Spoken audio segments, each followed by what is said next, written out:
Hello guys, this is for Aquarius. Welcome dito sa aking channel. Kapalaran 888 Aquarius. Alamin natin kung anong messages, vibration, gabay energy para sa inyo lahat. Okay. First card natin is number 31, bad health. Next is high honor.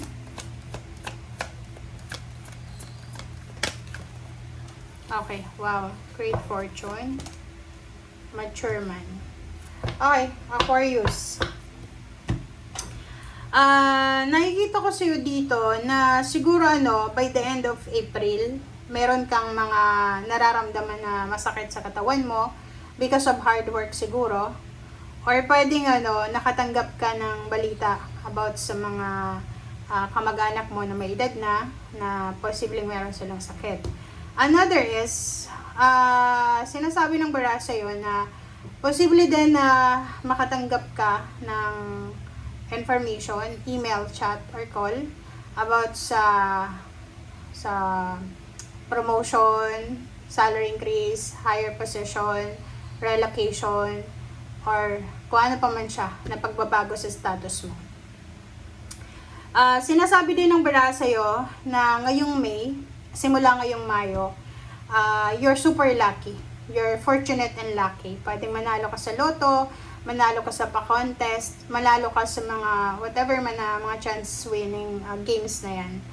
And possible din na if you're looking for a relationship international, ibang lahi, posibleng makatagpo ka ng medyo may edad na siya. May edad na siya na ibang lahi, lalo kung babae ka, na posibleng magkagusto sa'yo. So, eto siya.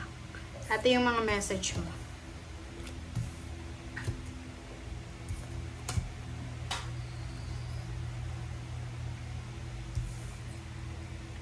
Alright, so let's verify the other cards.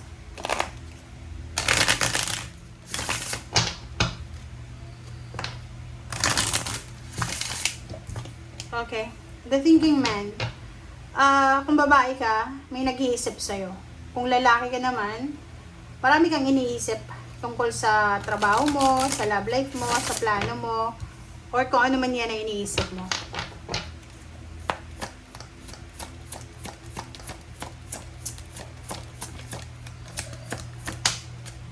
Oh, okay. So, sabi ng bara sa'yo, Aquarius, sabi ng bara sa'yo, si Archangel Michael, simula ngayong Mayo, especially meron tayong retrograde, 'di ba? For until October. So from May 6 tomorrow na siya. Until October 5 ata 'yon. There's a retrograde na like medyo mabagal siya. So kung ano man naiisip mo simula ngayon na Mayo, medyo mabagal siya parang mababagalan ka kung darating ba siya or makukuha mo ba ito na gusto mong gawin. So, ang sinasabi ni First Chakra Archangel Michael na nandyan siya para suportahan ka.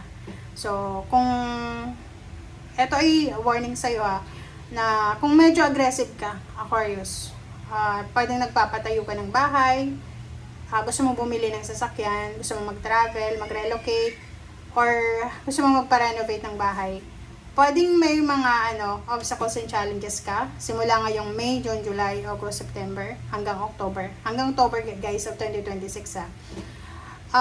Huwag kang panghinaan ng loob. Nandito si Archangel Michael para bigyan ka ng lakas loob, para i-motivate ka, dagdagan yung confidence mo. Kasi medyo mabagal talaga guys. Mabagal talaga yung actions or movement ng mundo simula ngayong May 6.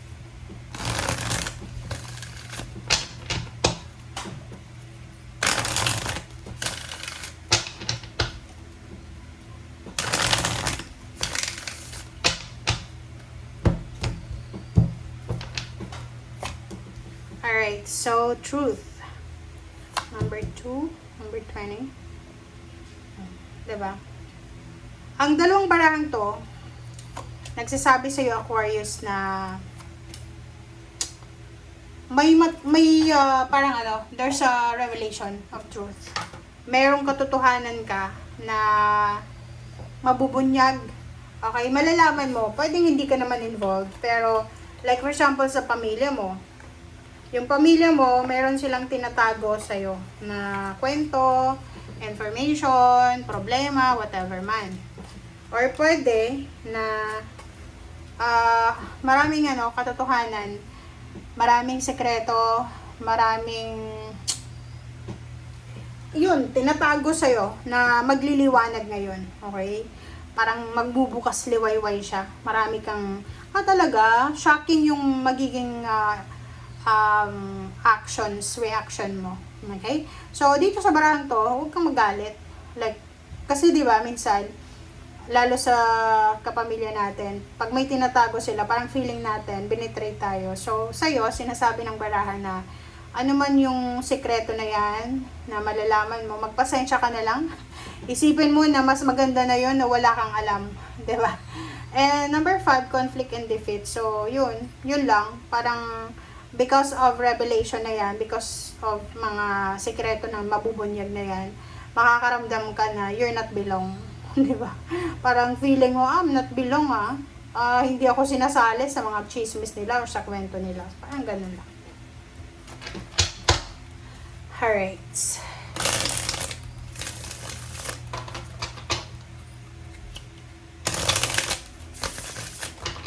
Ano yung warning sa'yo simula ngayong May, especially hanggang October. Huwag kang aggressive Be patient. Breathe in, breathe out. Parang ganun ang gawin mo. Para makaiwas ka sa high blood, sa tukso, makaiwas ka sa away, gulo, ganyan. Okay. Emperor, Page of Wands, Hierophant, Queen of Wands, King of Wands. Ang nakikita ko sa'yo dito, isang, like maybe he's your boss or she's your boss, owner of the company, CEO. Nakikita ko sa'yo dito na malaking bagay ang magagawa ng taong yan sa buhay mo. Okay? Siya yung makakatulong sa'yo para matupad mo yung pangarap mo sa buhay. Isang Emperor, fire sign, Leo, Aries, Sagittarius, ang posibleng makakatulong sa'yo na mabigyan ka ng promotion or maipasok ka sa isang company na talagang pangarap mong company na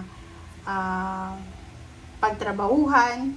And nakikita ko sa'yo dito, Aquarius, na simula ngayong Mayo, pagdating sa career, guys, sobrang magiging stable and secured ka sa career.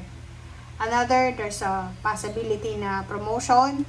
Yung iba sa inyo dyan, tatakbo kayong barangay kapitan, pwedeng manalo kayo. Yung iba naman sa inyo dito, Hierophant, makakatagpo ka ng mga tao na matutulungan ka nila sa kung ano man na plano mo. High Priestess, Four of Pentacles. Okay, so yung barahan nito sa ilalim, sinasabi, this is a warning for you. A warning for you, okay, Aquarius.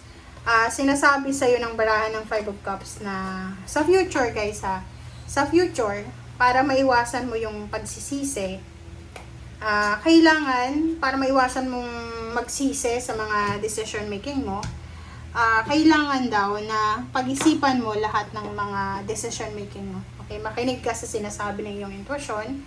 And importante din sa future, Aquarius, na kung may pera ka, huwag mong gagastusin agad-agad or huwag mong uubusin yung pera mo. Like may plano kang magnegosyo, huwag mong ilalagay yung pera mo sa isang negosyo lang. Magtira ka para sa sarili mo, mag-ipon ka ng pera, makinig ka sa instinct mo, sa intuition mo. Huwag tayong masyadong nakadepende sa ibang tao. Okay? Yung High Priestess na to, sinasabi ng barahan na maging mysterious ka. Kumbaga sa relationship, friendship, or anything na may involve ng partnership, wag mong ibibigay yung 101% na trust mo sa mga taong yan. Kasi, di ba, anino nga natin, kaya tayong iwanan. So, dito sa barahan mo, sinasabi ng barahan na maging, kumbaga, matalino ka. dapat matalino ka na.